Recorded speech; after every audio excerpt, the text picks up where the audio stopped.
আমরা বাঙালি শীতের শুরুতে এই ধরনের খাবারগুলি খুব ভালোবাসি। যেমন আজ রান্না করেছি রুই মাছের মাথা দিয়ে বাঁধাকপির ঘন্ট, মূলা দিয়ে মাসকলাইয়ের ডাল আর রুই মাছের পাতুরি। কিভাবে কি রান্না করেছি সব আপনাদের সাথে শেয়ার করব। নমস্কার, আমি স্বপ্না। দেশ এবং দেশের বাইরে যে যেখান থেকে ভিডিওটি দেখছেন আপনাদের সবাইকে অনেক অনেক শুভেচ্ছা। স্বপ্নাস ব্লগে সবার আমন্ত্রণ। নতুন মাসকলাইয়ের ডাল শুকনো খোলায় ভেজে খোসা ছাড়িয়ে পরিষ্কার করে ধুয়ে ডাল সিদ্ধ হতে বসিয়ে দিচ্ছি।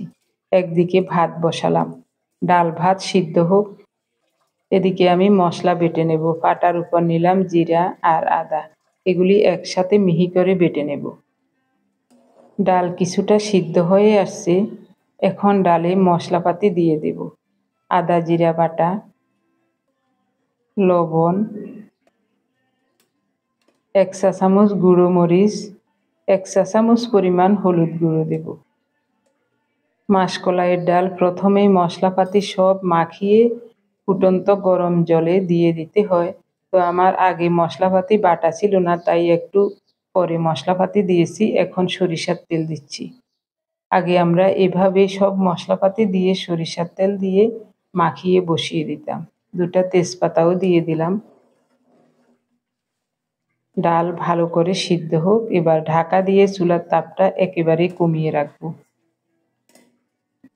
এদিকে রুই মাছের পাতুরির জন্য কিছুটা শুকনো মরিচ বেটে নিয়েছি। মরিচগুলোতে ঝাল একেবারেই কম, তার জন্যই একটু বেশি করে বেটে নিয়েছি। বাটা মরিচে পাতুরি খুবই চমৎকার হয়। সাথে কিছুটা পেঁয়াজও নিচ্ছি। মরিচ বাটার শেষে পেঁয়াজগুলো নিয়ে নিলাম। এবার মরিচের সাথে পেঁয়াজটাও একত্রে মিহি করে বেটে নেব। তেল গরম হলে রুই মাছের মাথাটা দিয়ে দিলাম। মাছের মাথাটাকে পরিষ্কার করে ধুয়ে জল ঝরিয়ে রেখেছিলাম, গরম তেলে ছেড়ে দিলাম। মাছের মাথার পরিমাণ লবণ দিয়ে দেব। এবার ঢেকে অল্প তাপে মাছের মাথাটাকে খুব সুন্দর মতো ভেজে নেব। মাছের পাতুরির জন্য মশলাটাও বেটে নিলাম। এবার সবজি মাছ সব কেটে কুটে পরিষ্কার করে ধুয়ে নেব। প্রতিদিনের মতো নতুন একটি পর্ব সাজানোর প্রয়াস করছি। আমাদের ঘরোয়া রান্নাবান্না, খাওয়া দাওয়া, এসব বাস্তব চিত্রগুলি নিয়ে আশা করছি আপনাদের সবার ভালো লাগবে। তাই অনুরোধ রইল পর্বটি প্রথম থেকে শেষ পর্যন্ত দেখুন। আপনি যদি আমাদের চ্যানেলে নতুন হয়ে থাকেন, সম্পূর্ণ পর্বটি দেখার পর যদি একটুও ভালো লাগে, আমার অনুরোধ রইল চ্যানেলটি সাবস্ক্রাইব করে আপনার মূল্যবান মন্তব্যটি লিখে জানাবেন। ফেসবুক থেকে ভিডিওটি দেখে থাকলে পেজটি ফলো, লাইক, শেয়ার করে আপনার মূল্যবান মন্তব্যটি লিখে জানাবেন। যে কোনো গঠনমূলক মন্তব্য করতে পারেন, কোনো সমস্যা নেই। আমি আপনাদের সকল মন্তব্যের উত্তর দেব। বাঁধাকপির উপরের পাতাটা ফেলে 2 ভাগ করে নিয়েছি। এবার পরিষ্কার করে ধুয়ে নেব। মাছের পিসগুলো ফ্রিজ থেকে নামিয়ে ভিজিয়ে রেখেছিলাম, নরমাল হয়েছে। এখন ছোট ছোট পিস করে কেটে নেব। আমরা ফেনী নোয়াখালী অঞ্চলের মানুষ বেশিরভাগ সময়ে মাছের পাতুরি খেতে খুব পছন্দ করি। বিশেষ করে আমাদের পার্থ খুব ভালোবাসে পাতুরি, এই জন্যই একটু বেশি করে পাতুরি করছি। যা খাওয়া যায় বাকিটা ওর জন্য রেখে যাব। আমার শাশুড়ি মা বলতেন, পাতুরির মাছ ছোট ছোট করে কেটে দিলে মাছে লবণ মরিচ ভালোভাবে ঢুকে খেতেও খুব ভালো লাগে।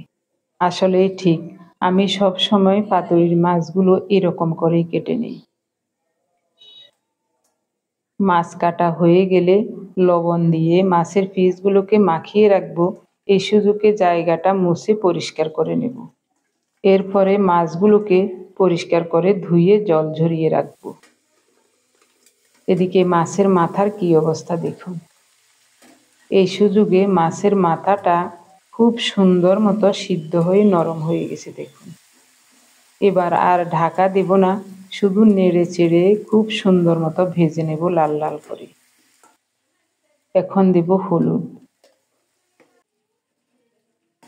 এদিকে ডালের কি অবস্থা দেখি। ডালটাও সিদ্ধ হয়ে গেছে।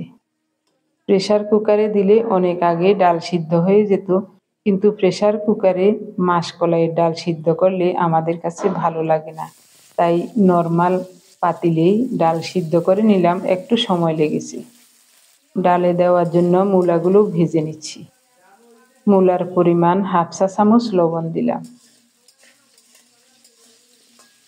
নেড়ে চেড়ে ঢেকে ঢেকে অল্প তাপে মূলাগুলো লাল লাল করে ভেজে নেব। এদিকে মাছের পাতুরিটা রেডি করে নেই। এক চুলায় মাছের মাথা ভাজা হচ্ছে, আরেকদিকে মূলাগুলো কষানো হচ্ছে। পরিষ্কার করে ধুয়ে রাখা মাছগুলো প্রেসার কুকারে নিয়ে নিলাম। প্রথমে বেটে রাখা পেঁয়াজ আর মরিচ দিয়ে দেব। যে মরিচগুলো বেটে নিয়েছিলাম ওটাতে ঝাল একেবারেই কম। হাফ চা চামচ হলুদ গুঁড়ো, 1.5 চা চামচ গুঁড়ো মরিচ দিয়েছি। স্বাদ মতো লবণ দেব। কুচানো ধনে পাতা দেব। সরিষার তেল, 2 কোষ সরিষার তেল দিলাম। এবার সব কিছু মিলিয়ে ভালো করে মাখিয়ে নেব। আজ কয়দিন এরকম পাতুরিয়ে বানাচ্ছি, অনেক চমৎকার লাগছে। পার্থও বলে, মা এই রান্নাটা আমার কাছে খুব ভালো লাগে। আমিও ভাবলাম যেহেতু আজ মাসকলাইয়ের ডাল রান্না করব, তার সাথে মাছের পাতুরিটাই বেশি ভালো লাগবে। আর একটু বেশি করে পাতুরি করে ওর জন্য কিছু রেখে যাব। খুব সুন্দর মতো মাখানো হয়ে গেছে। হাত ধুয়ে একটু জল দিলাম। আরও একটু জল লাগবে মনে হচ্ছে, আরও একটু জল দেব। ছোট একটা চামচ দিয়ে আবারও নেড়ে দিচ্ছি। খুব সুন্দর মতো রেডি হয়ে গেল। এবার চিপিটা আটকিয়ে দিয়ে চুলার উপর বসিয়ে দেব। 7-8টা চেকি দিয়ে নেব। এতক্ষণ চুলার তাপটা একেবারেই কমিয়ে রেখেছিলাম, তার জন্য মূলাগুলো খুব সুন্দর মতো ভাজা ভাজা হয়ে গেছে।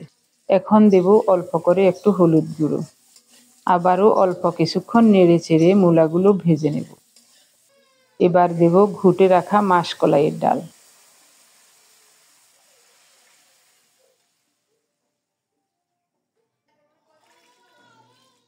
এই ডেকচিতে ডালটাকে ঢেলে নেব।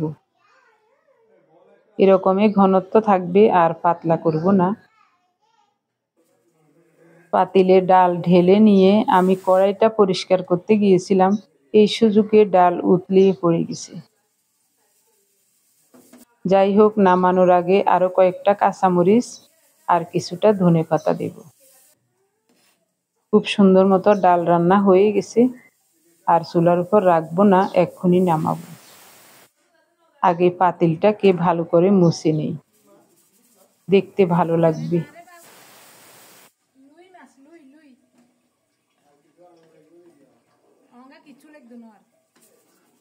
নতুন মাসকলাইয়ের ডাল, এজন্য ঘ্রাণে পুরো ঘরটা যেন মৌ মৌ করছে। আর একটু বেশি ভাজা হয়ে যাওয়াতে আরো বেশি ঘ্রাণ লাগছে।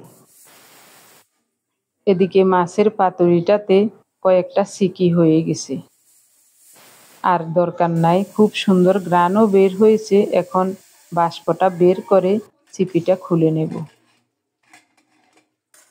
প্রেসার কুকারের বাষ্পটা নিচ থেকে বের হলেই বেশি ভালো হতো, কিন্তু একটু তাড়াহুড়ো করছি, তার জন্যই বাষ্প বের করে খুলে নিলাম। মাখো মাখোই আছে, তো আর একটু শুকিয়ে নেব। আর 2-1 মিনিট চুলার উপর রেখে নামিয়ে নেব। এদিকে মাছের মাথাটা কি সুন্দর মতো ভাজা হয়ে গেছে, দেখুন একেবারে লাল লাল করে ভাজা হয়ে গেছে। এখন দেব বেটে রাখা একটু আদা জিরা। এটা দিয়েও আরও কিছুক্ষণ মাছের মাথাটাকে ভেজে নেব।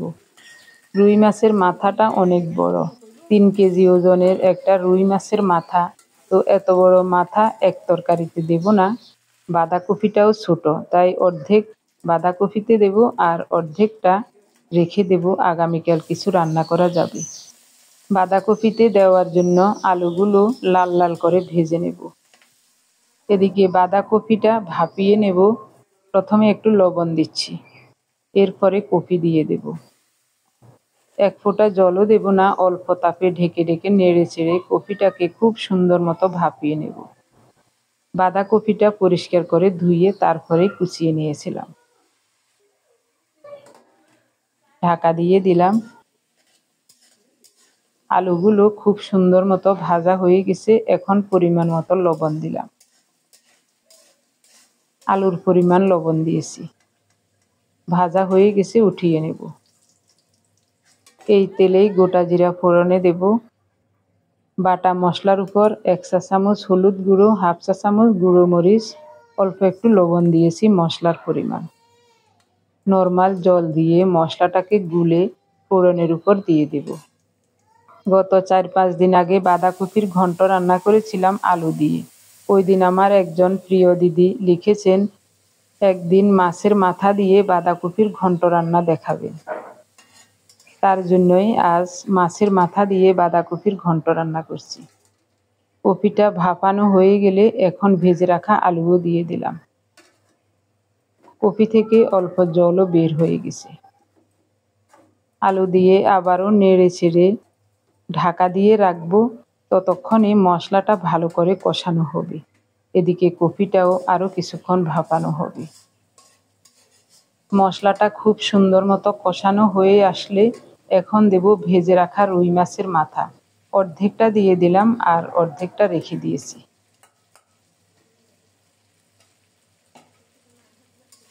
অল্প কপি, তাই এত বড় মাথা দিলাম না। মশলার সাথে ভাজা মাথা আরও কিছুক্ষণ কষিয়ে নেব। এবার ভাপানো কপি দিয়ে দিলাম।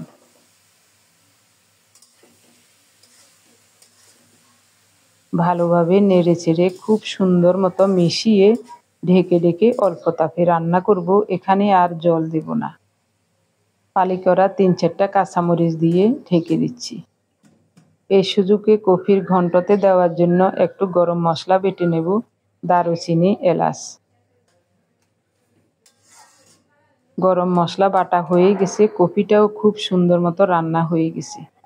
দিয়ে দিলাম গরম মশলা। আগে বড় বড় নিমন্ত্রণে এভাবে করে রুই মাছের মাথা দিয়ে বাঁধাকপির ঘন্ট রান্না করতেন আমার মা। কি যে চমৎকার লাগতো খেতে। নামানোর আগে দেব কুচানো ধনেপাতা। ভালোভাবে নেড়ে চেড়ে একটু খুন্তি দিয়ে চেপে চেপে দিচ্ছি যেন দেখতে ভালো লাগে, নরম গরম হয়। দেখতেই ভালো লাগছে। এখন চুলার তাপটা একটু বাড়িয়ে দিয়ে উল্টে পাল্টে একটু লালচে করে নামাবো। তবে কোনো প্রকারে যেন কালো বা পোড়া দাগ না লাগে, সেটাও খেয়াল রাখবো। কড়াই ধরে এভাবে করে উল্টে দেব 2-3 বার করে, তারপরেই নামাবো। রান্নাবান্না শেষ হয়েছে সেই সকাল 10টার আগে। ভাতের পাতিলটাকে প্রতিদিনের মতো টাওয়েল দিয়ে মুড়িয়ে রেখেছিলাম। ভাতগুলো একেবারেই গরম। গরম গরম ভাতের সাথে রুই মাছের মাথা দিয়ে বাঁধাকপির ঘন্ট খুব ভালো লাগবে খেতে। আজ মজাদার সব আইটেম। মনে হচ্ছে খাবারটা খুব ভালো লাগবে। আমার প্রিয় ভাই বোন, বন্ধু স্বজন, আপনারা যারা প্রতিনিয়ত ভালোবেসে আমাদের ভিডিওগুলি দেখে যাচ্ছেন এবং ভিডিও দেখে সুন্দর ও গঠনমূলক কমেন্টস করে আমাকে কাজ করার শক্তি এবং সাহস জুগিয়ে যাচ্ছেন, আমি আপনাদের সবাইকে জানাই অজস্র অজস্র ধন্যবাদ, অভিনন্দন এবং কৃতজ্ঞতা। এভাবে সবাই আমাদের সাথে থেকে স্বপ্নাস ব্লগ চ্যানেলটি এগিয়ে নিয়ে যাবেন আশা করছি। এখন খেয়ে বলবো রান্নাগুলি কেমন হয়েছে। তরকারি কেমন হয়েছে জিজ্ঞাসা করলে 1 ঘন্টা পর উত্তর আসে হ্যাঁ অথবা না।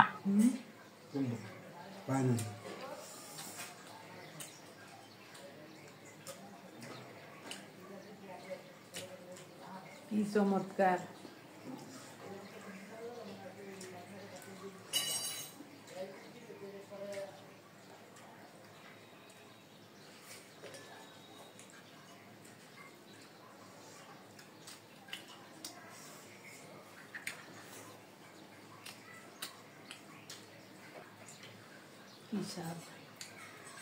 রুই মাছের মাথা দিয়ে বাঁধাকপির ঘন্ট কত যে চমৎকার হয়েছে, এভাবে একবার রান্না করে না খেলে বুঝতে পারবেন না।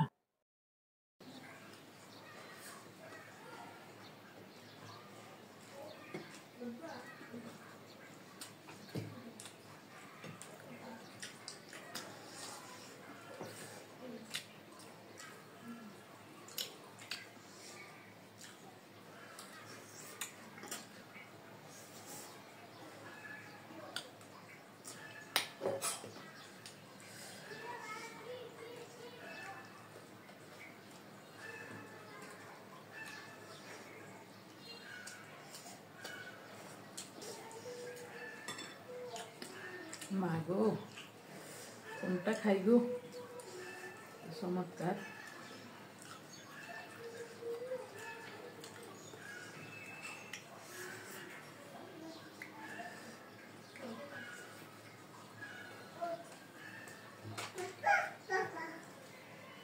মাছের পাতুরিটা খেয়ে দেখি।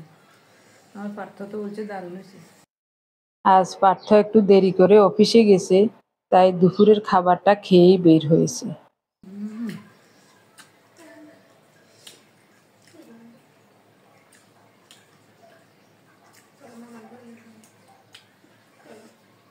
বাটা মরিচের পাতুরি খুবই চমৎকার হয়, দারুণ।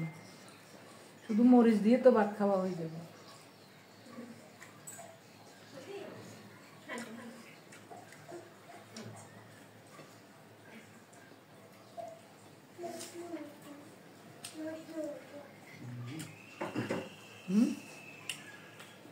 পাতুরিটা খাইছ নি? দারুণ লেগেছে।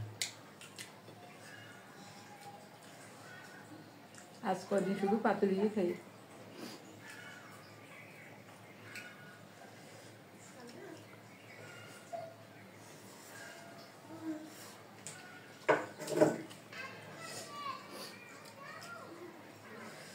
বাঁধাকপি সবসময় নিরামিষ রান্না করছি এবছর, মাছের মাথা দিয়ে প্রথম। নিরামিষ খাই না।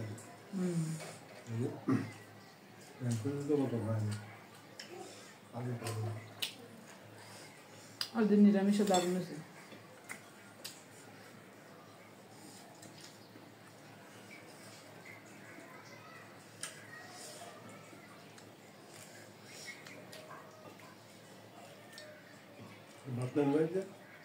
না,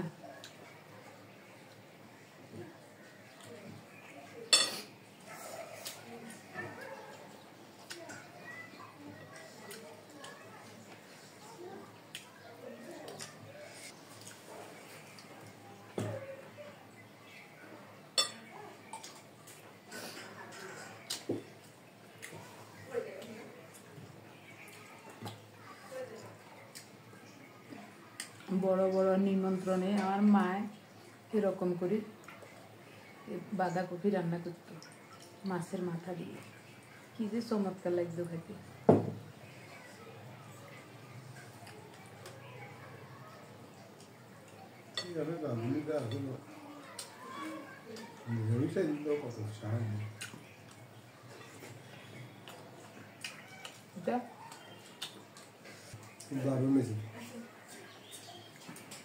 আমার প্রিয় ভাই বোন বন্ধু স্বজন, রান্নাগুলি দেখতে যেমন সুন্দর হয়েছে, খেতেও তেমনি চমৎকার লাগছে। তবে এই রান্নার পিছনে অনেক গল্প আছে। গতকাল সন্ধ্যার সময় 1 কেজি মাসকলাইয়ের ডাল এনেছিলেন, নতুন ডাল অবশ্য। সকালবেলায় ঘুম থেকে উঠে দেখি ডালে অনেক ময়লা। ময়লা মানে কি, মাটি, চাকা চাকা মাটি।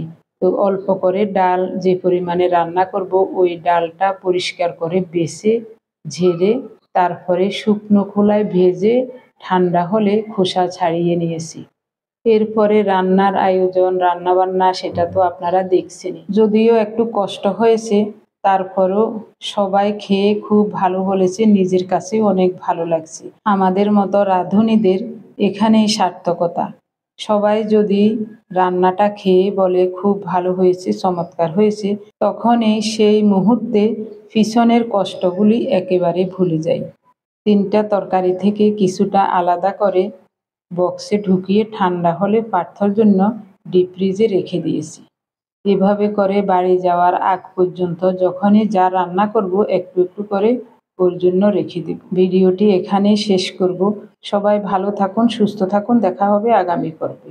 ধন্যবাদ সবাইকে।